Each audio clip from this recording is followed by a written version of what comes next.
할렐루야, 새벽을 깨우신 주의 백성들을 예수님의 이름으로 다시 한번 환영하고 축복합니다. 아멘. 아멘. 어, 우리가 자녀들을 키우다 보면은 자녀들이 이렇게 엄마 아빠에게 엄청 의존되어 있는 상태로 키우잖아요. 이 아이는 엄마 아빠의 도움이 없이는 살아갈 수 없습니다. 완전한 의존을 이 아이는 경험합니다. 그러니까 인간은 태어나면서 완전한 의존을 경험해 봅니다. 그리고 죽기 전에 또 한 번의 완전한 의존을 경험합니다. 누군가의 도움이 없이는 살아갈 수 없는, 먹여주고 재워주고 때로는 또 여러 가지 용변도 해결해야 되는. 그러니까 인생의 시작과 끝을 돌아보면은 인생은 홀로 살 수 없어요. 완전한 의존적 존재로 태어났다가 의존적 존재로 죽는 것입니다. 그리고 그 사이에 우리는 뭘 배우냐면 독립을 배우죠. 그러니까 인생의 독립이라는 이슈와 의존이라는 이슈가 있는데 사실은 이건 뗄래야 뗄 수가 없어요. 그렇죠? 우리가 어,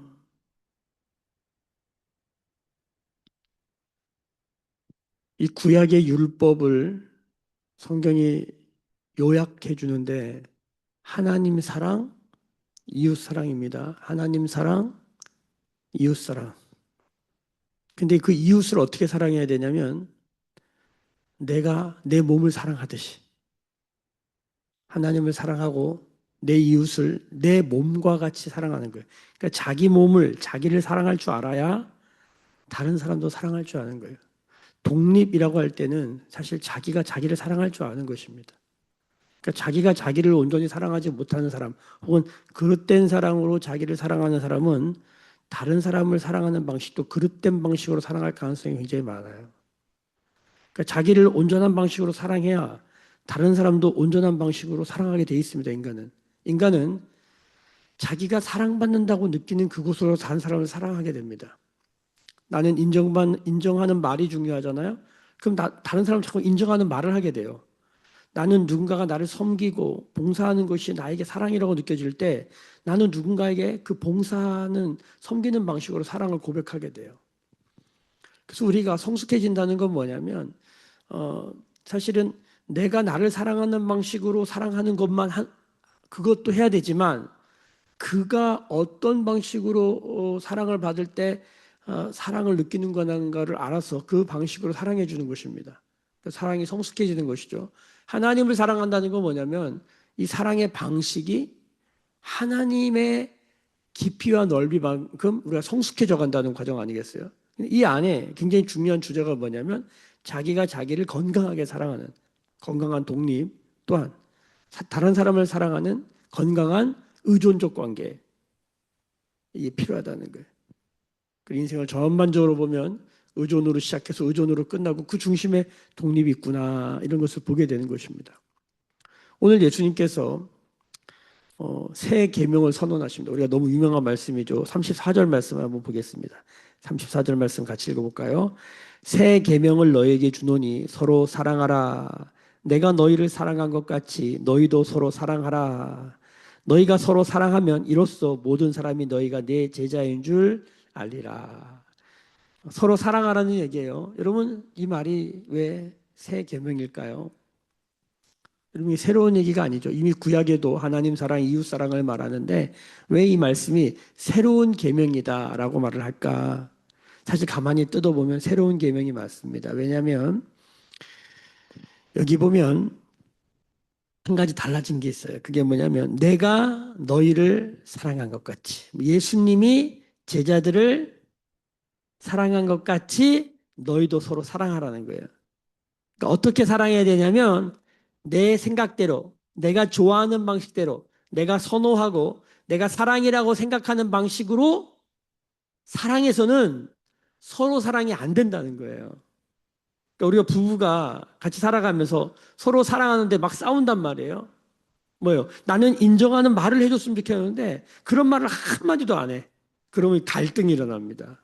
반대로 설거지를 사랑이라고 원하는데 계속 말만 하면 그 사랑이라고 못 느끼거든요. 그러니까 이걸 사랑의 언어가 다르다 이런 표현을 쓰잖아요. 그러니까 자기 방식으로만 사랑하는 것만 알면 그건 성숙한 사랑이라고 하지 않습니다. 그러니까 우리가 성숙한 사랑은 뭐예요? 내 방식의 언어를 내려놓고 그의 방식의 언어를 받아들이는 것이잖아요. 예수님은 이것을 뭐라고 말씀하시냐면 내가 너희를 사랑한 것이니까 예수님의 사랑의 언어로 사랑해야지 뭐가 완성되는 거예요. 서로 사랑해요. 이걸 못한 게 누구냐면 베드로예요. 베드로가 예수님 사랑했잖아요. 근데 베드로가 예수님을 사랑하는 방식이 뭐예요? 오늘 말씀에도 보면은 예수님 따라가겠다는 거예요. 사랑하니까 따라가지, 사랑하지 않으면 따라가겠어요. 근데 자기 방식으로 사랑하겠다는 거예요. 그게 뭐예요? 목숨 걸고 주님하고 따라가겠다는 거예요. 얘가 왜 못 따라갑니까? 나 목숨 걸겠습니다. 주님 뭐라고 그래요? 너 지금은 못한다. 근데 나중에는 하게 될 것이다. 근데 너는 지금은 나를 3번 부인하게 된다. 내 방식으로는 한계에 부딪히는 거예요. 그러니까 사람이 누군가를 사랑해요. 분명히 사랑하는데 자기 방식만 고집하잖아요. 그럼 문제가 생깁니다. 그러니까 남편을 사랑하고 자녀를 사랑하고 부모를 사랑하는데 자기 방식으로만 고집을 하면 좀 갈등과 문제가 생기고 예수님 그걸 뭐라 그러냐면 너 3번 부인하게 된다. 저도 제 삶을 돌아보면 제 방식으로만 할 때 내가 분명히 자식을 사랑하는데 내가 아내를 사랑하는데 내가 부모를 사랑하는데 문제는 뭐냐면 무너지고 이게 문제가 생기고 갈등이 생기는 걸 보면서 너무 괴로운 나를 보게 돼요. 여러분 베드로는 예수님을 사랑했습니다. 나중에 여러분 알지만 요한복음 맨 끝에 가면 예수님 물어요. 요한의 아들 시몬아 내가 이 사람들도 뭐 나를 더 사랑하냐. 그때 베드로가 말해요. 내가 주님을 사랑하는 걸 주님이 아십니다. 이렇게 말해요.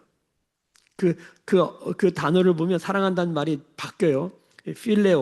필레아라고 하는 단어, 우정이란 단어에서 나중에 예수님 계속 아가페로 부르시죠. 그러니까 베드로가 자기가 사랑하는 방식을 아는 거예요. 자기는 최선을 다해봤자 필레아인 거예요. 그 우정이라고 하는 그 사랑인 거예요. 그러니까 인간적인 사랑하는 거죠. 그리고 이걸 인정해야 돼요. 내가 내 방식으로만 사랑하고 예수님의 방식으로 사랑하는 걸 잘 모르는구나. 이걸 인정해야 돼요. 이 새 계명이라고 하는 게 뭐냐면 예수님의 방식으로 사랑하는 게 뭘까를 우리가 알기 시작하는 거예요. 그래서 예수님을 깊이 묵상해야 되는 거예요. 예수님이 이 말씀, 이 새 계명을 언제 주는가? 그게 뭐냐면 오늘 말씀해 보면 31절을 보세요. 31절. 31절을 같이 한번 읽어봅시다. 시작. 그가 나간 후에 예수께서 이르시되 지금 인자가 영광을 받았고 하나님도 인자로 말미암아 영광을 받으셨도다. 여기 그가 나간 후에 누가 나간 거예요? 자, 가룟 유다입니다. 어제 말씀 끝 말씀 한번 볼까요? 요한복음 13장 30절입니다. 한 장 넘겨서 한번 보십시다. 30절 시작. 유다가 그 조각을 받고 곧 나가니 밤이 일어라. 밤에 일어난 일이에요. 여러분 가룟 유다가 나갔어요. 제자들은 이게 무슨 일인지 잘 몰라요. 가룟 유다가 지금 가난한 사람들에게 뭐 나눠주러 갔나, 돈 찾으러 갔나 잘 몰라요. 근데 예수님은 알고 여러분 사도 요한도 이걸 들었어요. 가룟 유다가 왜 나갔어요? 예수를 팔러 나가는 거예요. 배신하는 거죠. 예수님 그거 다 알아요. 근데 예수님이 제자들에게 뭐라고 얘기하냐면 어제 말씀 다시 좀 보십시다. 자, 우리 19절 같이 읽어볼게요. 지금부터 일이 일어나기 전에 미리 너희에게 일러두면 일이 일어날 때 내가 그인 줄 너희로 믿게 하려 함이라. 그 위에 보면은 뭐라고 그러면 그러나 내 떡을 먹는 자가 내 발꿈치를 들었다 한 성경을 응하게 하려는 것이니라. 자, 이게 무슨 말씀입니까? 지금 가룟 유다가 배신할 걸 알고 계세요. 근데 끝까지 예수님은 그에게 떡을 나눠주시고 그럼에도 불구하고 그에게 사명을 주십니다. 어제도 말씀드렸지만 이 제자들에게 사명을 주시고 계시다. 그리고 동시에 예수님은 이 가룟 유다를 보호하시려고 그런 거예요. 제자들이 오해할까 봐. 저 나쁜 놈이 예수님 배신해가지고 예수님이 십자가에 못 박혔다가 아니라 예수님 계속 얘기하는 거예요. 나는 지금 성경을 응하게 하고 있다. 말씀을 이루려고 이걸 하고 있는 것이고 내가 이것을 다 알지만 이것을 알지만 이 모든 일을 통해서 너희가 내가 누구인지를 알게 하겠다. 나중에 저 가룟 유다도 나쁜 놈 이 얘기 안 하게 하려고. 그러니까 무슨 소리입니까? 제자들을 보호하시는 거잖아요. 근데 그 제자 중에는 가룟 유다도 보호하시는 거예요. 너 가룟 유다에게 너무 손가락질하지 말아라. 내가 다 알고도 당해준 것이다. 왜? 말씀을 이루기 위해서. 뭐 이렇게 되는 거예요. 그러니까 예수님의 이 사랑이 어느 정도인가? 요한복음 13장 우리 1절 다시 한번 보십시다. 요한복음 13장 1절 제가 읽어드릴게요. 유월절 전에 예수께서 자기가 세상을 떠나 아버지께로 돌아가실 때가 이른 줄 아시고 세상에 있는 자기 사람들을 사랑하시되 끝까지 사랑하시니라. 2절에 마귀가 벌써 시몬의 아들 가룟 유다의 마음에 예수를 팔려는 생각을 던졌어요. 넣었다는 던졌다라는 뜻이라고 그랬어요. 이미 마귀가 지금 역사하고 있는데도 예수님은 뭐예요? 가룟 유다를 향한 제자들을 향한 사랑을 포기하지 않으시고 시몬 베드로와 요한에게 그 사랑을 끝까지 사랑하셨다. 예수님의 끝까지 사랑, 가룟 유다 끝까지 사랑하신 거예요. 그래서 가룟 유다에게 마지막 하신 일이 뭡니까? 내가 할 일을 속히 해라. 자, 이 말에는 두 가지 의미가 있는 거예요. 네가 할 일을 속히 해라. 우리가 일반적으로 생각하는 건 뭡니까? 가룟 유다 너 배신할 거지, 날 팔 거지, 그거 해라. 이런 의미로만 듣지만 사실은 이 말에는 어떤 의미도 들어있습니까? 예수님이 가룟 유다에게 지금 무엇을 하라는 거예요? 사명을 주셨다니까요. 서로 발을 씻어줘라. 그러니까 예수님이 그 일을 해라 할 때는 발을 씻어주는 것도 있고 가서 배신하는 것도 있어요. 선택이 있는 거예요. 오늘도 우리에게 예수님이 그 일을 하라. 여러분 어떻게 들리십니까? 예수님 배신하라는 말로 들립니까? 서로 발을 씻어줘라.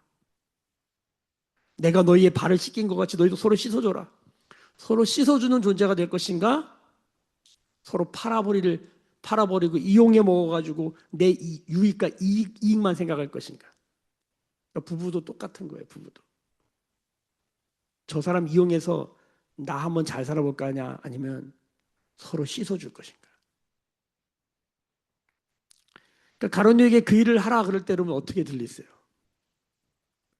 가룟유다는 결국은 뭡니까? 그 마귀가 넣어준 생각을 붙들고 사탄에 이끌려서 결국 뭡니까? 예수도 죽이고 누구 죽여요? 자기도 죽어요. 죽음의 역사죠. 근데 예수님의 말씀을 따르면 나도 살고 너도 살고 하나님 영광을 받으신다. 자, 여러분 다시 오늘 말씀 31절로 돌아와 보세요. 그가 나간 후에 여러분 누가 나갔어요? 가룟 유다가 나갔어요. 공동체를 나갔어요. 저는 이렇게 오랫동안 사실 사역을 하고 또 개척해서 목회를 하는데도 아직도 익숙하지 않은 게 뭐냐면 누가 나가는 거예요. 뭐 좋은 일로도 뭐 이사해서 여러 가지로 나가는 경우도 있고 또 때로는 또 어려운 가운데 나가는 경우도 있고 다양한 이유로 나가는데 그게 무슨 이유든지 간에 공동체를 누가 떠나는 게 너무 어려워요.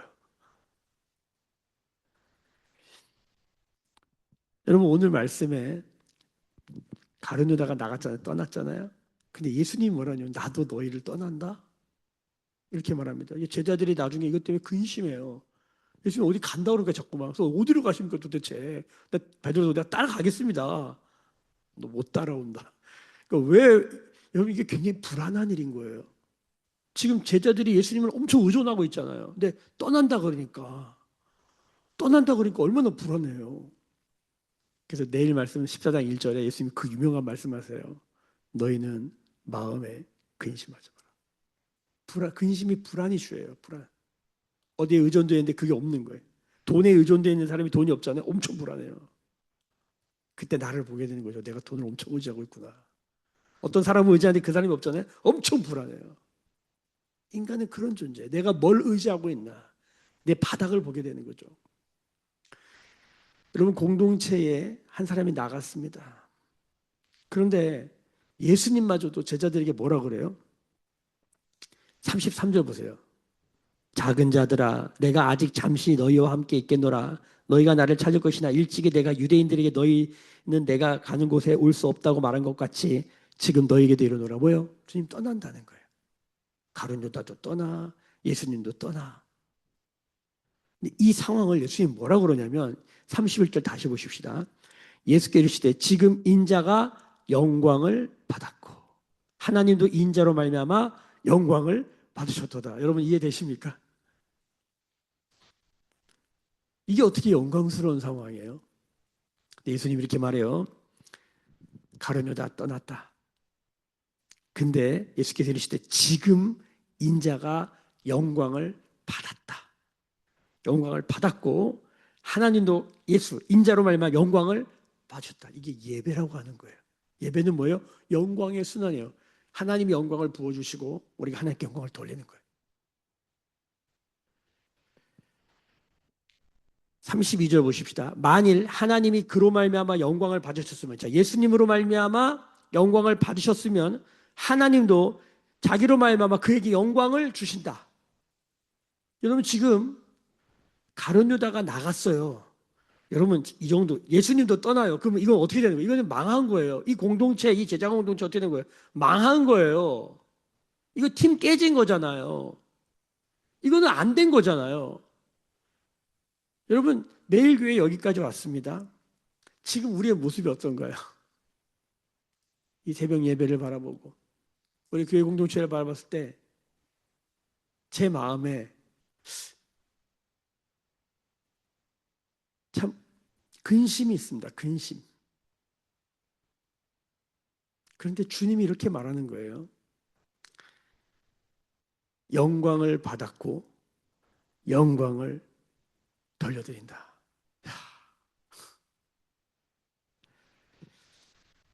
저는 지금 개인적으로 가족들이 다 아파요.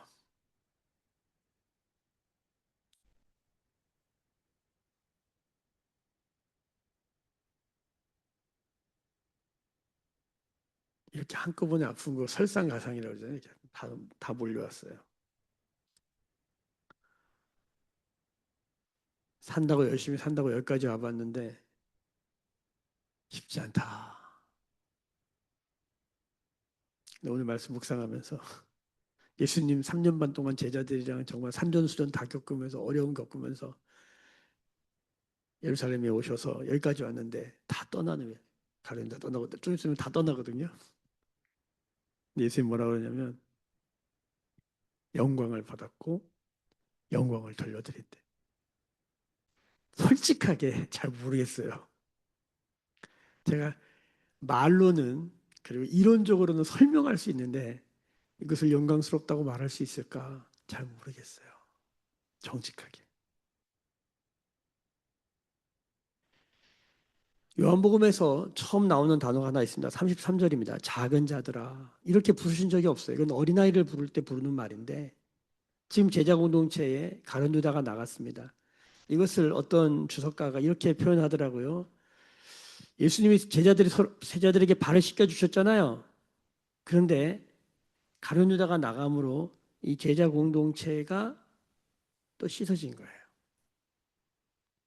그럼 모두 교회 다닌다고 예수님을 따른다고 다 제자는 아닙니다. 누가 제자냐 그럼? 오늘 말씀에 34절을 다시 읽겠습니다. 새 계명을 너에게 주노니 서로 사랑하라. 내가 너희를 사랑한 것 같이 너희도 서로 사랑하라. 너희가 서로 사랑하면 이로써 모든 사람이 너희가 내 제자인 줄 알리라. 여러분, 이 제자들에게는 마지막 사명이 하나 주어진 겁니다. 서로 발을 씻겨주는 거, 또 하나 뭐예요? 끝까지 사랑하는 것. 가룟 유다조차도 끝까지 사랑하는 것. 서로 사랑하는 것. 어떻게 예수님이 사랑하신 것처럼.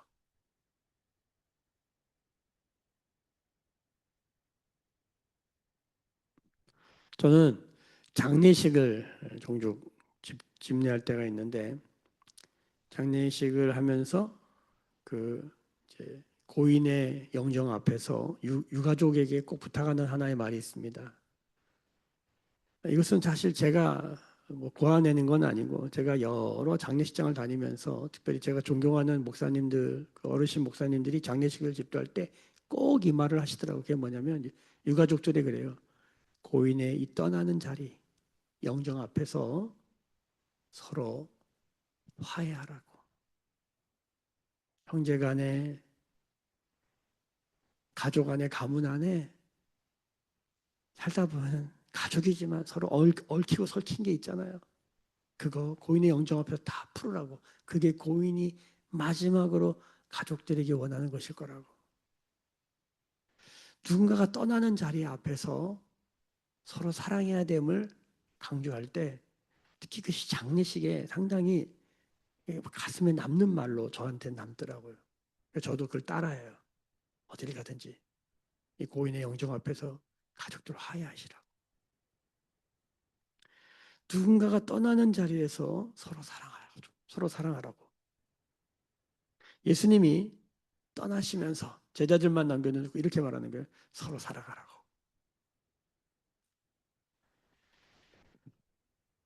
세상은 우리에게 독립적으로 살라고 누가 잘 사는 사람이냐면 혼자 독립적으로 잘하는 사람을 잘한다고 얘기해요.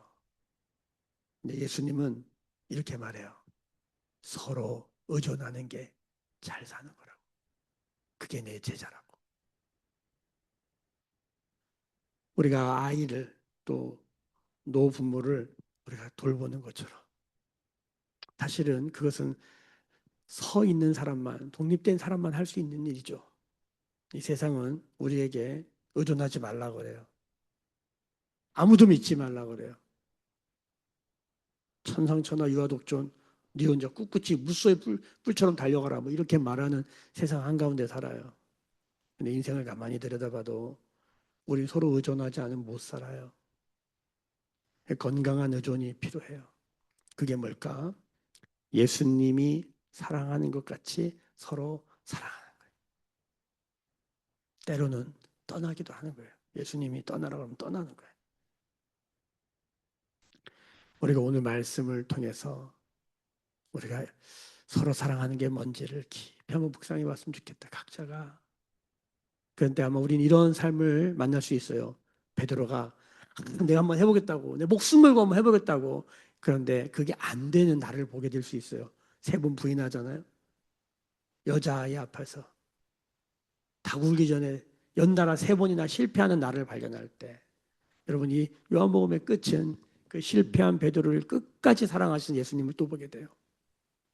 여러분 넘어지고 자빠지고 세 번 부인하고 난리가 나도 여러분 이거 하나만 기억하세요. 절대 포기하면 안 돼요. 왜? 예수님이 우리를 끝까지 사랑하시기 때문입니다. 우리의 소망은 어디 있냐? 예수님이 나를 사랑하신 것. 거기에 모든 해답이 있다는 거예요. 결국은 사랑입니다. 이런 나를 끝까지 사랑하시는 주님. 요한복음에 사도 요한이 이 얘기를 하고 싶은 거예요. 주님은 이런 나도, 이런 베드로도, 이런 우리도 포기하지 않고 사랑하셨다. 끝까지 갔더니 주님이 성령을 선물로 주셔서 우리는 끝내 서로 사랑하게 되었고 더 나아가서 주님 우리에게 주신 땅, 민족들을 사랑하는 일로 나아갔다. 뭐 이게 성경의 이야기의 끝이에요.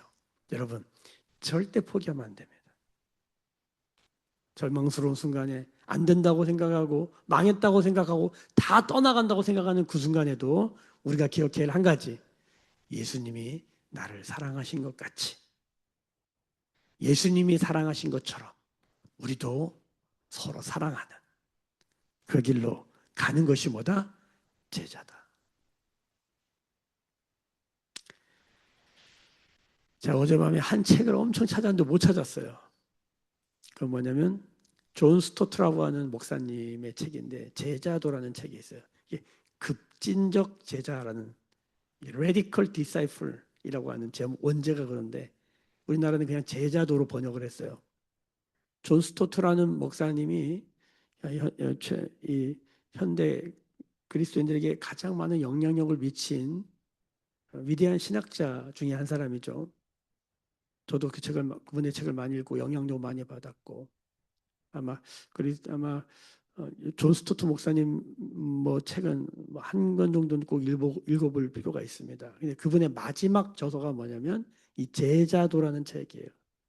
제자가 무엇인가? 근데 그분이 그의 인생의 마지막에 참 훌륭한 삶을 사신 분인데 마지막에 제자란 무엇인가에 대해서 조그마한 책을 하나 냈어요.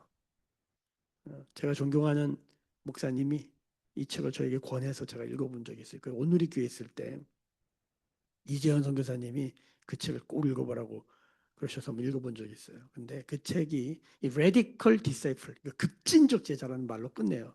이 radical이란 말이 뜻이 뭐냐면 어원을 보면 이게 어디서부터 라틴어에서 어떤 어원에서 왔냐면 뿌리라는 단어에서 온 거예요. 그러니까 뿌리까지 제자인 사람. 이 급진적 제자의 뜻이에요. 그 사람의 뿌리까지 제자로서의 삶이 있는 거예요. 그러니까 가장 밑바닥에 뭐가 있냐 도대체. 가장 급진적인 제자의 삶은 뭐냐? 뭡니까? 이겁니다. 서로 사랑하는 거. 나중에 기회가 있으면 그 책을 한번 꼭 읽어보시길 바라고 제가 찾다 못 찾아가지고 오늘 사야 되나 생각하고 있어요. 같이 한번 나눠봐도 좋겠다. 그 책이 다시 생각나요. 우리가 마지막에 예수를 믿고 제자로 살아가면서 우리가 마지막에 서로 사랑하는 이 삶으로 도장을 찍어야 됩니다. 이 일은 성령이 임하고 나의 힘으로는 우리가 못해요. 내 목숨으로는 내 목숨 건다고 되는 일이 아니에요. 성령으로 할 수 있는 일. 오늘도 우리의 삶이 단 하루밖에 남아있지 않다면 오늘이 우리 세상의 종말이고 오늘이 나의 인생의 끝이라면 내가 오늘 이 말씀 붙들고 주님 주인 새기며 내가 너희를 사랑한 것 같이 서로 사랑하라. 세상이 어둡습니다. 전쟁의 소식을 듣고 먹고 살기 쉽지 않고 경제 여러 가지 면에서 우리를 누르고 눌러서 우리로 사랑할 수 없게 만듭니다. 사탄은 결국 우리를 미혹하여서 서로 사랑하지 못하게 합니다. 성경이 말하는 불법은 뭡니까? 서로 사랑하지 않는 거예요.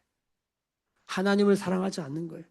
이웃을 사랑하지 않는 거예요. 이게 불법이에요. 합법은 뭡니까?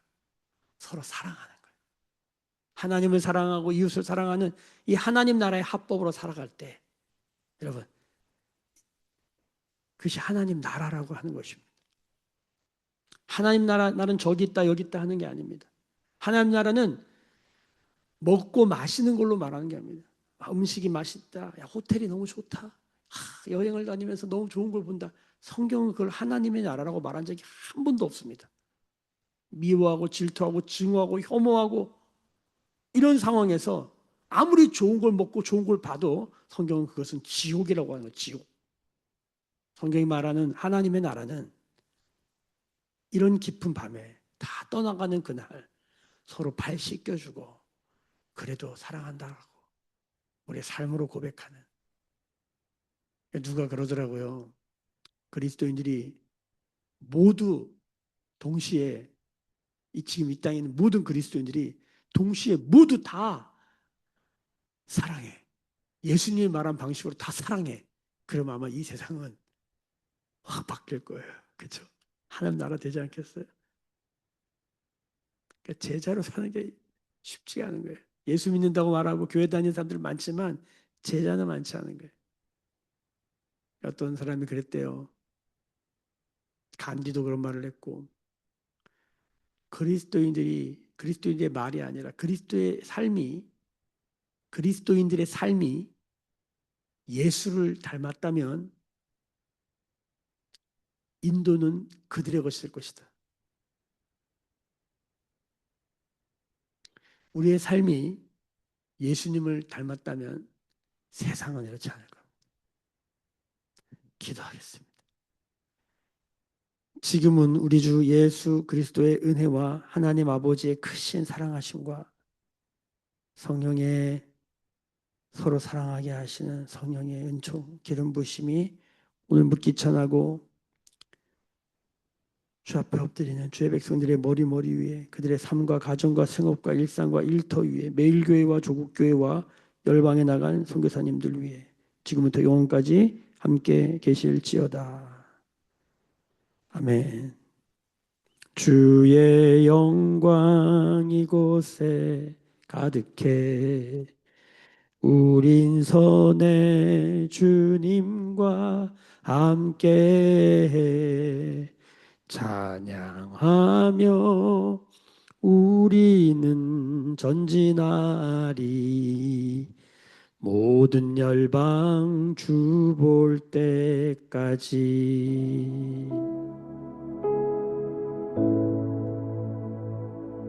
주신 말씀 붙들고 함께 기도하십시다.